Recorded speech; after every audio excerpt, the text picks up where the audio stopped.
Hey guys, so a little bit different video today. I am driving down to Temecula, California, which is down between LA and San Diego, to audit a clinic by Chris Cox, who is a very well-known horse trainer and clinician. I stopped for snacks. If you have not tried these yet, they are so addictive and phenomenal. Thank me later. And I am also insanely addicted to these. I'm getting myself fueled up here before I hit the road. But first, let's go stop and see how Fame's doing. Hey, big guy. How you doing? No nummies. Let's turn you out. All right.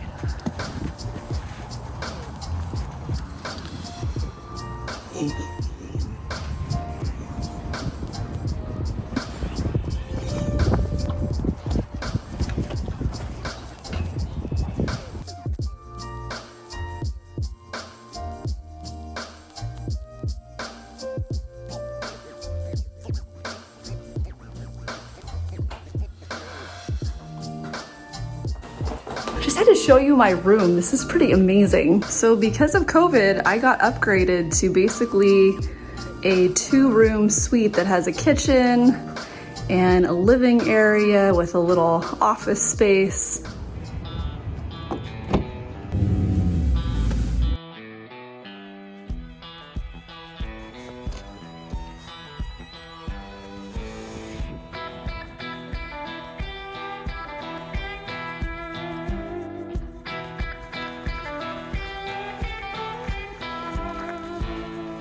So I am here in Temecula down at the clinic, and as you can see behind me, we've got a massive arena here, and the facility is just phenomenal. I'm so impressed. Kristen and Brad, who own this ranch, extremely generous people, and their property is just a gorgeous place to have a clinic.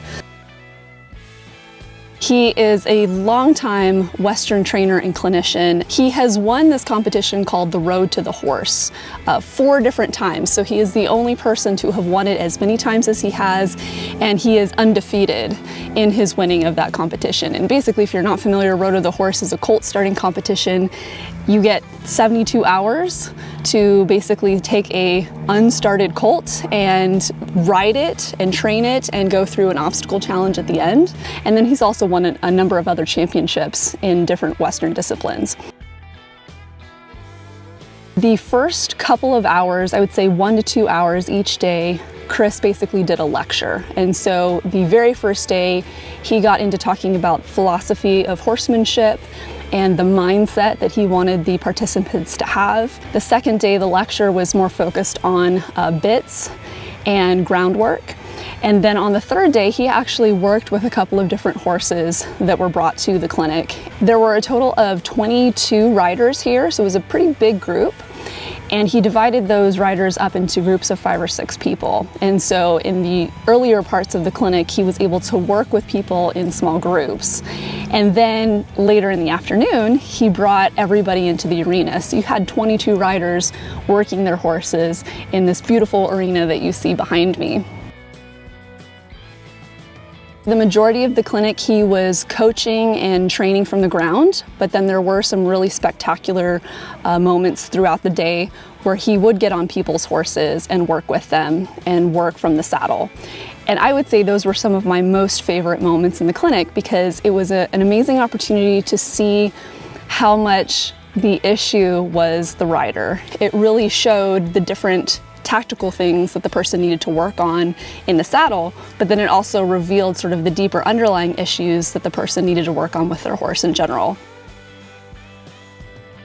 Very focused and very efficient. He also is very thorough and definitely takes the time when he notices an issue that needs to be worked on. He will pursue it because the lessons that he's teaching with that one horse are lessons that he can then apply in a lot of different areas that everyone can utilize and take home. He's very well boundaried, which was something that I also really respected about him. People are constantly pulling on him, and he's very good about saying, you know, these are the times during which you can ask me questions, but I also need to have time to to take a break and eat lunch and just be a human being. And so you've got my on hours and my off hours, and I am happy to answer whatever question you have during those hours. One of the things that I noticed was very common, and I can totally understand how this would happen, is that people are nervous, right? And so there's an inclination to get defensive when Chris is pointing out something that you're doing that isn't helping you. And he will let people know, hey, look, I'm trying to help you. Do you want my help? At which point he lets them know, I need you to, I need you to stop talking. I need you to listen to what I'm asking you to do. I need you to give this a try.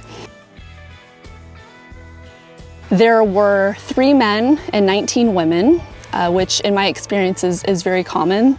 It's a very female-dominated pursuit when it comes to some of these clinics and things. Most of the people here were about 50 years old and older. There was an 87-year-old man here working with his horse that was such an inspiration. And it's really cool to be in horses because you see a lot of that. You see people that are growing and learning and evolving, and they're active. And this gentleman, as I said, was 87 years old, and he was killing it. He was doing a fabulous job. A lot of the people that are here had been here before.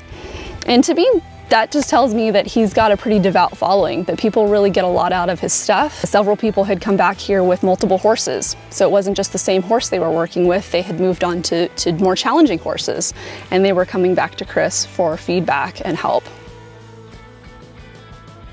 Things like posture, people were tending to ride too far forward. Rein management was a huge one. People were constantly on their horses' mouths when they didn't need to be, or they were using their reins in an inappropriate way. Chris has a very specific way that he uses the reins and that he doesn't use the reins. Probably the thing I heard him say the most was, let go of the reins, release, give your horse a break.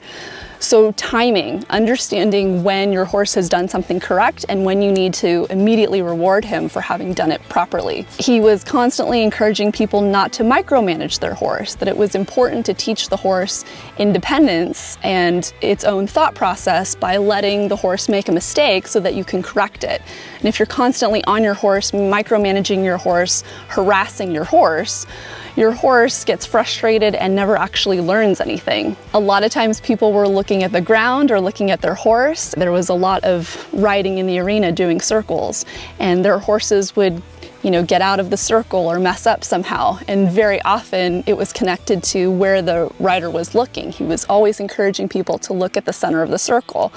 And that really helped. When people started doing that, you could really see that suddenly things started falling into place a lot better as well. Softness is a huge thing at this clinic. Really working constantly at getting the horse to be soft and supple throughout his body, getting the horse to be responsive, setting boundaries, being clear, and then giving a horse a chance to absorb it and to relax and to come down. And he really stressed the importance of basically teaching your horse coping skills, in essence, teaching your horse how to come down from being amped up, how to relax itself. And that was a big key to safety long-term and to good horsemanship. I loved hearing his holistic approach when it came to tack. A lot of people came to him with questions about bits in particular, but various other pieces of equipment. And it seemed like his philosophy is, yes, your equipment is extremely important. You want to have equipment that is working with you, not against you. But at the same time, you also, as a consumer, want to be very mindful that you are not just purchasing one piece of tack to solve your problems. Very often people will get extremely passionate about bits or about saddle and fit and all kinds of different things. And he's like, yes, those are important things, but you can't go looking at every situation that your horse is in and saying that that piece of tack or that piece of equipment is what's going to solve my problem. Your horsemanship skills and how you relate to your horse are extremely important and cannot be forgotten in the midst of the conversation about tack. And so I was really excited to hear him talk about that, because with the consumer culture that we have, I think there's a tendency for a lot of us to get really excited about certain things at the expense of recognizing that at the end of the day, it's your horsemanship skills and your relationship to your horse that are the most important things. The importance of structure, that horses feel safe and they connect with you and they learn to trust you when you can provide a structured environment. And when we are inconsistent with our horses, we're denying them that structure, He even went so far as to say you're basically lying to your horse by being inconsistent. You're not being truthful with them. And so that part of horsemanship is so important.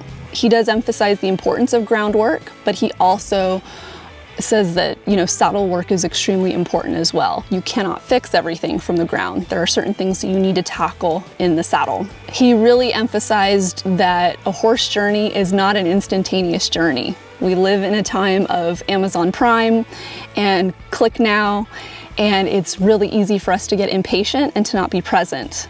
And those are the worst possible things when it comes to being a good horse person, is that we need to be present with our horses. We need to slow down and be patient and recognize that this is a journey. It's not a fast journey, but it is an extremely rewarding and worthwhile journey. The clinic is really best suited for refining the basics. So if you're still trying to figure out the basics, I would say this type of clinic is going to be too much. On the application, they will tell you, you need to be able to walk, trot, and canter your horse on a loose rein. And I would go farther than that. I would say, from what I saw here in this arena for the last 3 days, you need to not only be comfortable with that, but you need to be comfortable with it with a lot of other horses around. There were several times throughout the clinic where you had 22 people in this arena, and they were all doing different things, all focused on their own horsemanship. Being able to just take off into a lope pretty quickly, I think, would also be very useful. Your horse needs to be comfortable standing for a long period of time, because you will get your horse saddled up, and then you will tie them up to a round pen or to the arena while Chris talks. And then you'll pull your horse in and you'll work on your horse, and then you might put your horse back for a little while. But you still need to keep him saddled, because then, later in the afternoon, you might be coming out and riding again. I'm coming home with his book, and I'm also coming home with one of his DVDs. He did mention that he's building up his website to have more content online. I already have so much stuff that I'm taking away and excited to work on when I get home. Thanks for watching. Bye.